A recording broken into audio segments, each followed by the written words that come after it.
இவன் அவங்க அண்ணியை கொலைப்படுறதுக்கு திட்டம் போட்டான். உங்க ஃபேவரட் சீரியல்ஸ் இனி டிவிக்கு முன்பே சன் நெக்ஸ்ட் ஆப்ல டவுன்லோட் பண்ணி சப்ஸ்கிரைப் பண்ணுங்க.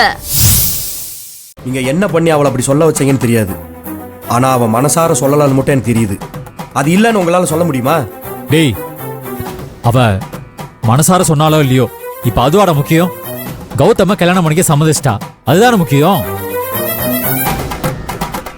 நீங்க இங்க இருந்தா அந்த கல்யாணத்தை நடத்தக்கூடாதுன்னு பாப்பீங்க.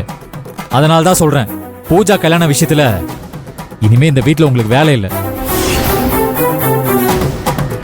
தீரே, அந்த வார்த்தை மட்டும் சொல்லாதடா. நல்ல காரியம் நடக்க போற சமயத்துல இந்த குடும்பத்துல ஒருத்தர் இல்லைனாலும் சந்தோஷம் போயிடும்டா. அப்படி யாரும் இல்லாம இருந்த சபை நிறையாது. அண்ணன் தம்பிங்கன்னு ஒன்னா இருந்து பூஜாவை கைப்பிடிச்சு கொடுக்கணும். அதுதான்டா இந்த வீட்டுக்கு கௌரவம். அவங்க கிட்ட நான் சொல்லி புரிய வைக்கிறேன்டா. அம்மாடி செல்வி, அவளுக்கு பிடிக்குதோ பிடிக்கலையோ, ஆனா அவ எல்லாரும் முன்னாடியும் சம்மதம்னு சொல்லிட்டா. நீங்க 2 பேருமே தயவு செஞ்சு அவ முன்னாடி எதுவும் பேசாதீங்க.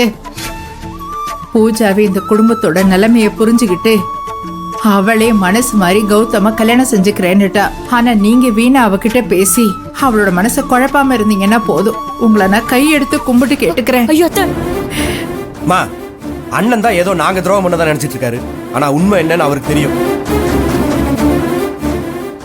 எப்ப எங்களாலதான் இந்த கல்யாணத்துக்கு தடை வரும்னு நினைச்சாரோ, இதுக்கு மேல நாங்க சொல்றதுக்கு என்ன இருக்கு? அவளே அதுக்கு சம்மதம் சொல்லிட்டா, நாங்க என்ன சொல்ல போறோம்?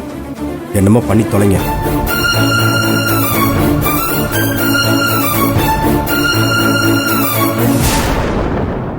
பூஜா எப்படி இதுக்கு சம்மதம் சொன்னா?